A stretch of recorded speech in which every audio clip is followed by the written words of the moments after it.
Assalamualaikum warahmatullahi wabarakatuh. Alhamdulillahirabbil alamin. Nazala al-Qur'an hudan linnas wa bayyinatin minal huda wal furqan. Asyhadu an la ilaha illallah, asyhadu anna Muhammadar Rasulullah. Allah Ta'ala fil Qur'anil Karim, a'udzu billahi minasy syaithanir rajim. Bismillahirrahmanirrahim. Walau anna ahlul qura amanu wattaqaw la fatahna alaihim barakatin minas samai wal ard walakin kazzabu fa aghaznahum bima kanu yaksibun. Al-Quran surat Al-A'raf, surat yang ke-7 ayat 96. Terjemahannya, sekiranya penduduk suatu negeri beriman dan bertakwa, niscaya kami akan melimpahkan kepada mereka keberkahan dari langit dan dari bumi. Akan tetapi kalau mereka mendustai, maka kami cabut keberkahan itu karena dusta yang mereka lakukan. Al-Quran surat Al-A'raf ayat yang ke-96. Bapak-bapak, ibu-ibu, jemaah yang kita hormati, di waktu yang pendek ini kita akan membahas tentang dampak harta yang berkah atau harta yang tidak berkah. Kalau harta yang berkah, gitu ya, pendapatan, rezeki, kalau dia menempel kepada harta, al-barakatu fil mal, keberkahan berada di harta, maka kalau dia sedikit, dia cukup.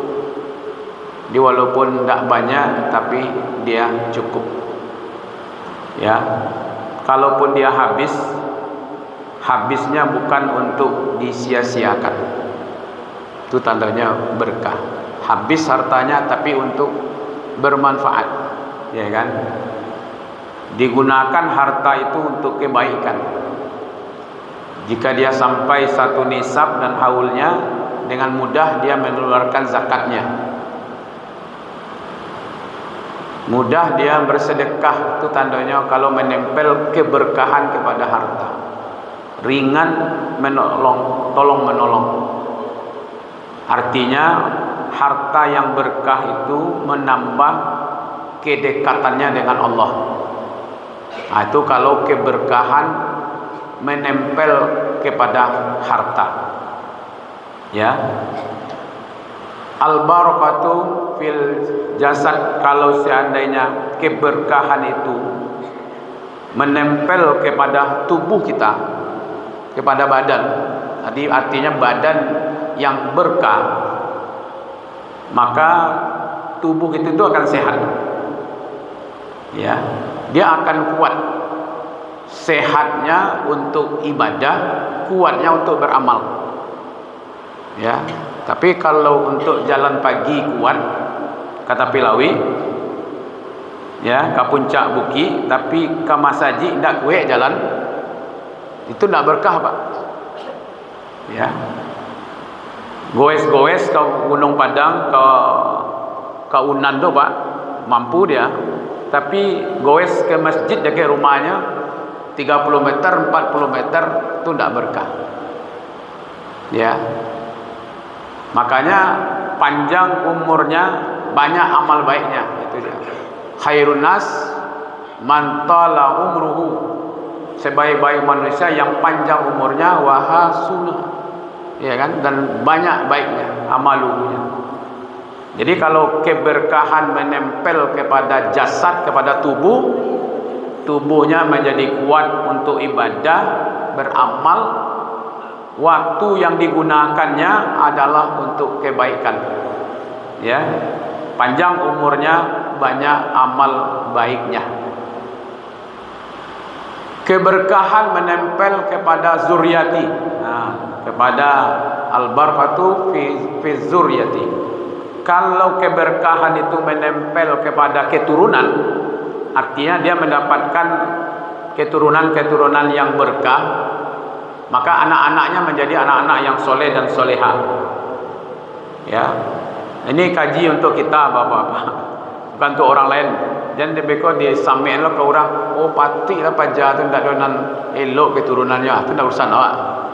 Hitung kepada diri kita, ketika keberkahan itu menempel kepada anak keturunan kita, dia menjadi anak yang baik, anak yang diberkahi, anak-anak yang soleh dan soleha, anak yang berbakti. Jadi penerus kebaikan-kebaikan kita. Sehingga yang kita tanamkan kepada mereka ilmu, amal, ya kan, iman, sehingga menjadi pahala mengalir. Itu doanya anak-anak yang soleh. Kan itu ya.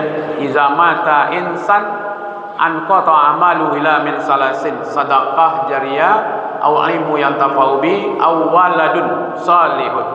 Itu anak-anak yang soleh.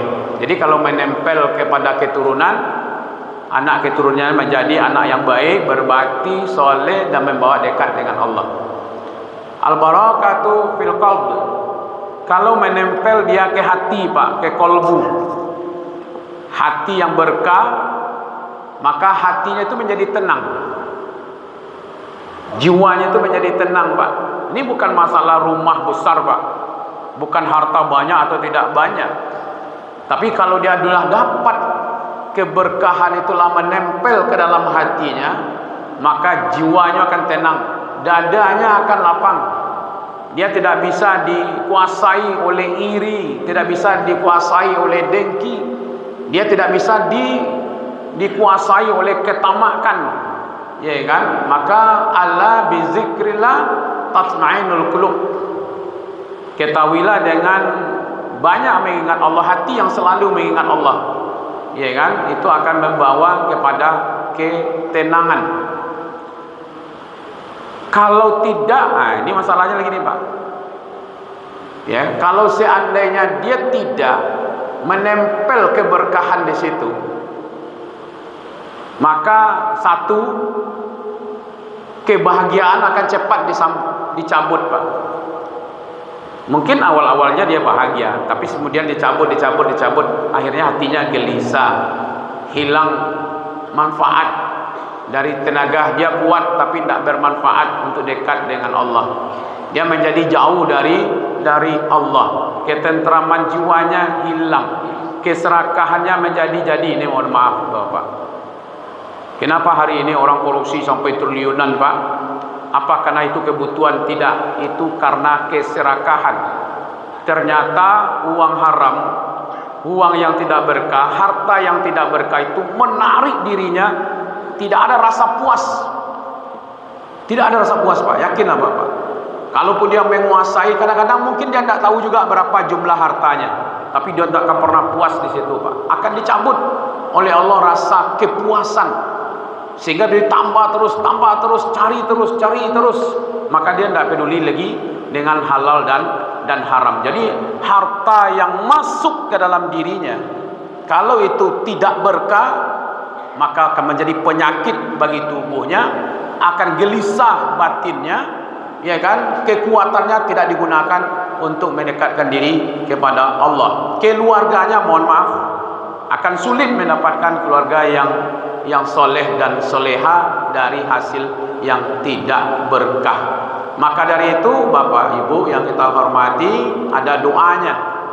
Allahumma barik li fi mali wa fi jasadi wa fi ahli wa zurriyati wa ja'al qalbi qani' zakira zakira. Ya kan? Ya Allah, jadikanlah hartaku berkah, badanku berkah, keluarga keturunanku berkah, dan jadikanlah hatiku hati yang merasa cukup, yaitu qanaah. Jadi yang kita butuhkan hari ini adalah keberkahan hidup. Mudah-mudahan Allah limpahkan kepada kita keberkahan itu. Amin ya rabbal alamin. Terima kasih. Wabillahi taufiq wal hidayah. Assalamualaikum warahmatullahi wabarakatuh.